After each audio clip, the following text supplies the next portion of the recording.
और मैं मानता हूँ कि आप वाकई कहीं ना कहीं ऐसा दिल में नहीं होगा कि हमारे बीच में कोई ऐसा सच्ची ऐसा सेवक आएगा जो इतना बड़ा निर्णय लेके आपके बीच में उपस्थित होगा। और मैंने यही कहा कि देखो नेता तो बहुत आएंगे, नेता काम नहीं करने के, मैं आज बढ़ोगे और चले जाएंगे। और रिजल्ट कोई भी रहे, मैंने कहा था 30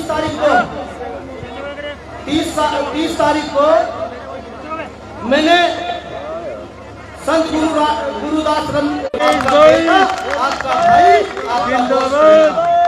मेरे भाइयों, सबने अपना अपना सिस्टम बनाया, अपने महल बनाए, अपनी कोठियां बनाई। बाबा साहब ने वो कर दिखाया जो कोई नेता नहीं, चाहे वो कोई भी हो। और मैं तो कहूँगा, मैं उत्तराखंड सरकार को भी कहता हूँ और मैं केंद्र सरकार को भी कहता हूँ, क्यों कि वो कहते हैं कि भाई मजाक बनाया जाता है हमारे बाबा साहब का, जिन्होंने आपको आज राजगद्दे पर बिठाया। वो लोग मजाक बनाते हैं हमारे डॉक्टर भीमराव अंबेडकर का। देखिए मैं थोड़ा सा जो है ना नाम, तो वो कहते हैं कि उन्होंने ऐसा, लेकिन हम कहते हैं कि संविधान को जो मजबूत किया, चाहे उसमें कोई सी भी जाति हुई हो, हिंदू मुसलमान सिख ईसाई जितने भी, सब भाई भाई और सबकी जाति के लिए इन्होंने एक के लिए नहीं किया। अगर कोई कहता है कि इन्होंने एक के लिए किया, आज हम जो समाज के अंदर रहते हैं, वो हिंदुस्तान के अंदर रहते हैं, भारत के अंदर रहते हैं, इंडिया के अंदर रहते हैं, वो सब देन हमारे बाबा साहब की है।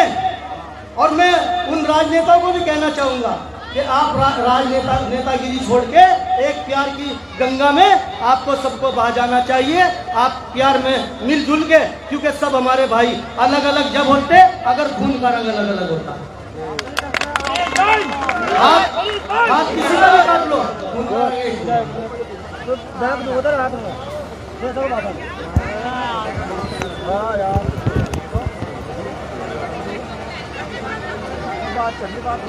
और मैं देखिए मेरी यहाँ पर 30 ग्राम पर की एक मीटिंग हो, जिसको मैं मेरी लास्ट मीटिंग हो, क्योंकि आज 5 बजे और 4 बजे रोड शो बंद हो जाएगा। 4 बजे हमारा रोड शो, ये मीटिंग सब बंद हो जाएगी आज। इसीलिए हमने वो दिन चुना कि जो अब तक कहते थे कि हवाई जहाज जब होगा ना, तो ये समझ उसको तो बैठ कर सब हवा की तरफ जाते हैं। हाँ जी। तो इनके लोगों का कि भाई जैसे कि भाई मतलब रजिस्ट्री है, कागज दिखा रहा, कागज वो कर रहा, जैसे ये 50 साल को दिखाते हैं, ऐसे ही इस फकीर के बच्चों को भी समझ रहे हैं। लेकिन ये फकीर का बच्चा जब ये करोड़ों रुपए का मेला भरवा के मतलब ऐसे ही सबको खुश करके निकल जा, तो कोई शान में फर्क नहीं पड़ता। अगर एक गाड़ी, और मैं कह के जा रहा बाबा साहब के यहाँ से कि इस बार तो मैं गाड़ी खरीदता था, लेकिन मैंने वो काम करा हिंदुस्तान के अंदर कि अब मैं हेलीकॉप्टर में, अपना निजी हेलीकॉप्टर होगा और उसमें घुमा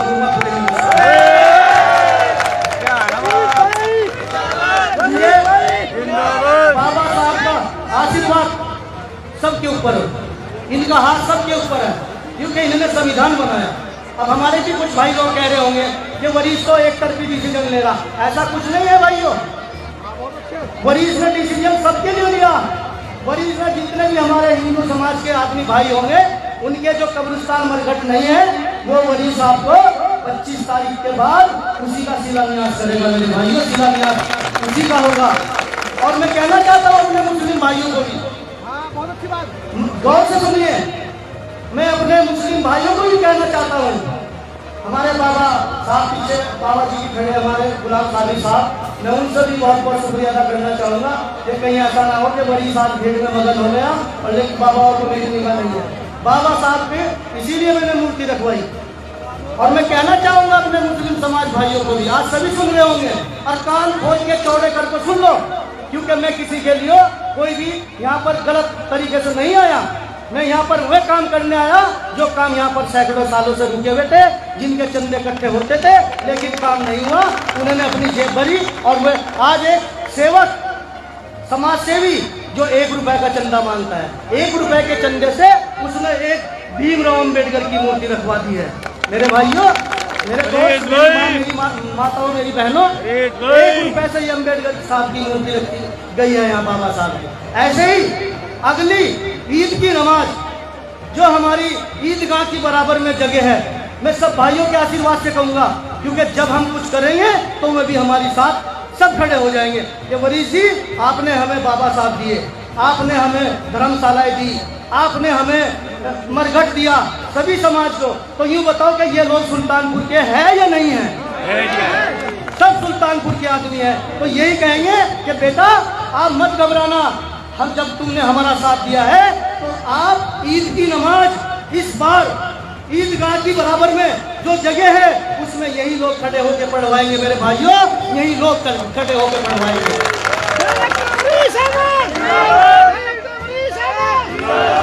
हमारे विधायक जी भी कह रहे थे कि वरीश हवाई फैल करता है। मैं सबको कहना चाहूंगा कि वरीश हवाई फैल नहीं करता। वरीश वो आदमी है जो 5 पैसे धड़ी 10 पैसे धड़ी पाती बेचता था जल्दियों में। वरीश वो आदमी है जिसने जो अपना गुर्बत इतनी गरीब से गुजारी कि वो आज तक मेरे हिसाब से मेरे से ज्यादा गरीब, क्योंकि मेरे पापा वहाँ काटा भीड़ में रह करते थे। उस कस्बे में पैदा हुआ हूँ, मेरे दादा मजार बना हुआ, उनको भी लोग पूछते हैं। क्यों पूछते हैं? वो ईमानदारी को अपनी जगह एक जगह रहे। मुख पर लो, हमारे दादा का घर भी मतलब गेट पकड़ हुआ है कि ये 2 नंबर की लकड़ी, लेकिन हमारे दादा भी नंबर 1 की लकड़ी जमाना कुछ चले गए हैं। उन्हीं मुखबरों ने आज भी बहुत कुछ। लेकिन मेरे भाइयों, किसी के मुझसे बहकर में बताना आपका ये भी जितने काम सुल्तानपुर के जो 50 साल से रुके हुए हैं, मैं राजनीति के नाम से नहीं कह रहा कि मेरे को योजना होगी मैं तब करूंगा। मेरी एक ट्रस्ट है GNSBR समाज सेवा कल्याणकारी चैरिटेबल ट्रस्ट, उसके संगठन में आप सब जुड़ लो। 1 रुपए का दान इस फकीर के बच्चे को जरूर आप सब दोगे ना भाई? 1 रुपए का दान दोगे? इस फकीर को जो रामदेव के आगे बिठाएंगे। क्यों? कि लोग कहते हैं वरीश कोई सरकार से ऊपर रहेगा। सरकार से ऊपर वरीश नहीं है, वरीश के ऊपर तो आसमान है, वरीश के ऊपर तो बाबा साहब है। सरकारें तो आएंगी जाएंगी, तो चली जाएंगी। हमारे संतों ने, हमारे बड़े बुजुर्गों ने एक ही बात सिखाई कि बेटे सबका मालिक एक है, सबका मालिक एक है। उन्होंने सिखाया कि हिंदू ना बनेगा ना मुसलमान बनेगा, हिंदू ना बनेगा ना मुसलमान बनेगा, इंसान की औलाद है इंसान।